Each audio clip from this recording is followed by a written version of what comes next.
Good evening, all and all. Thank you for giving me for this chance. And my presentation, as you all see, break the James cycle.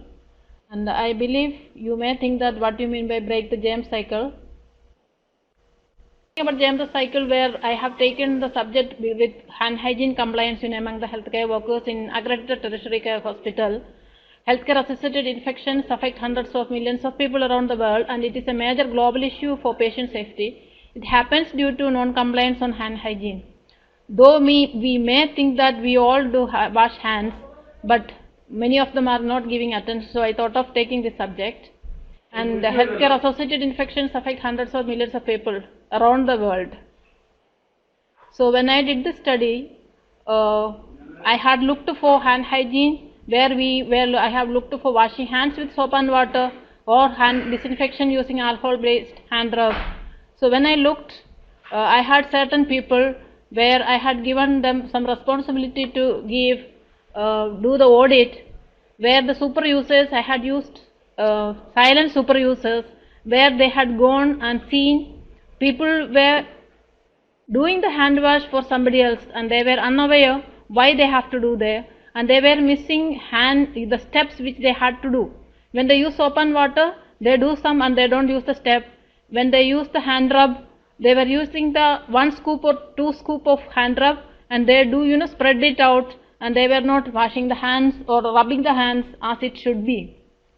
So compelling introduction problem to be solved. This quality improvement project aimed to remove the Hawthorne effect and improve the behavior of healthcare workers in intensive care units in a tertiary hospital. So even they work in tertiary hospital or in the ICU unit, they were not giving attention, where after the study I had done some culture study where we could find out lots of problems with non-compliance of hand hygiene. Where I had found some factors in this. Main was material factor, where it shows convenient and accessible hand hygiene facilities. Example, they had not kept many places hand rubs or hand hygiene appliances, so many of them were not doing. So then I found out that we had to keep in behavioral and social factors when we talk it, perceived range of care or omitting hand hygiene practices. Because of less staff, when more patients maybe, they were ignoring from patient to patient, or from patient to other objectives, they were ignoring the hand washing. When I was looking in factors in a healthcare institution, avoid overcrowding and understaffing. So this is also, as I was telling, more patients, less staff makes the people do less hand washing. So what we did after the audit, I made this overcrowding I avoided and put proper staffing. And when the super users were auditing the staff, they were standing there for 20 minutes without informing them, and they found the group were going to the patient and the opportunities which they have missed out. Then and there the staff were informing the concerned people that you have used this opportunity and you have missed this opportunity, and the education was given then and there. And at the end, we were giving monthly rewards and sanctions something. Then promotion of a positive culture of hand hygiene. I had done a culture study of the complete staff and found out pre and post results also. So I could not give because we have less time limitations were there. Then I have encouraged active participation in the design of hand hygiene programming at levels. In departments, though I have done in ICU, but in the whole hospital, I showed these results and I encouraged all the unit the importance of hand hygiene. Then, which is the best one? Convenient and accessible hand hygiene facilities. Example, fast drying hand rubs, no touch sinks, hand rubs on patients' bedsides, hand rubs outside patient rooms, hand rubs on the patients, not solely during a ward round, preparation which do not cause skin irritation, preparations which are aesthetically acceptable. So remove that one. Whenever the product was introduced, we had product evaluation.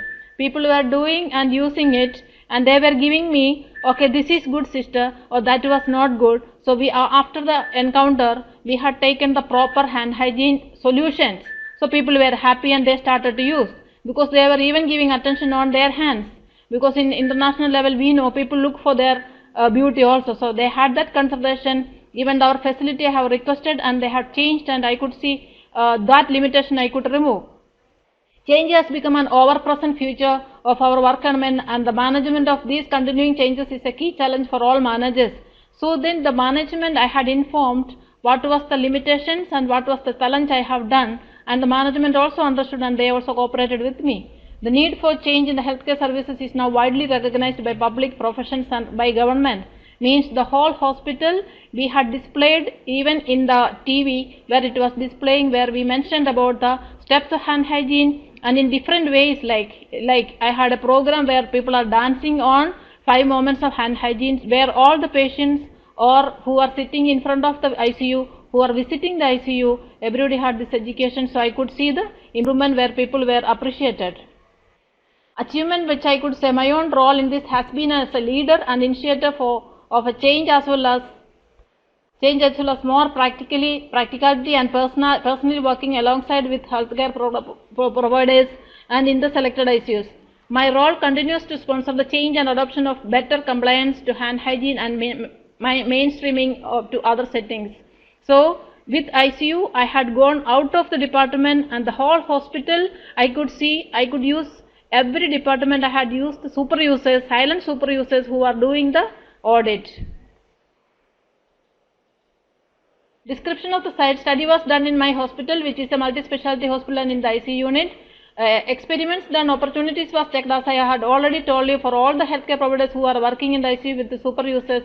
And description of the laboratory methods, culture study, as I have mentioned already. I had done all culture study for the complete staff, and they could see what was the result of pre and post, and I have decided now these results monthly, like compliance of the hand hygiene, we are displaying in each unit, and we were giving like 6 months culture study of the unit or the equipment which they were doing. Description of statistical methods which I used was, it is very small, you all cannot see, but you know, as I was telling you, I used different types of tools where like material is happening, person to person I was showing. Then the culture, some people, you know, they have come from different countries, they don't understand the meaning of importance of hand hygiene because they follow whatever they were following. Then I could change the complete environment. The results, thus implementation of WHO hand hygiene implementation multimodal improvement strategy, increase the compliance of hand hygiene. Though WHO has informed everything, the steps and the movements, etc., I could use in my hospital, and I could see the result of it, and I can tell you we do a KPI on it, and around 96% I could achieve, because we have got lots of staffs, you know, changeover. So we had to educate them very much, and they could do that one, and I could do the result as such to evaluate complaints with the opportunity of hand hygiene by the healthcare personnel within 3 intensive care units in my hospital, where surgical ICU, medical ICU and cardiac ICU had expanded, and then now at present I can tell you the whole hospital, we are very happy to use the super users with the tool, and every month I get the report. Are the results are consistent with other researchers? Yes, it is consistent, and I have told every hospital members are very happy with it. But further research, audit should be continued by the infection control group, as there will be lacking of knowledge and negligence in the field. So what I have done, we had used the group infection control linked nurses I have prepared, and they were monitoring the complete group, and they were bringing the report. So as a conclusion, I can tell you, though we may all talk about hand hygiene, but if we don't observe and if we don't educate them, people will use this hand hygiene method for somebody else. They will not understand the need of or importance of the hand hygiene. And I can tell you that with this research, with this report, the whole my management has appreciated for introducing this tool where I have used with the silent super users. And that's all. Thank you very much.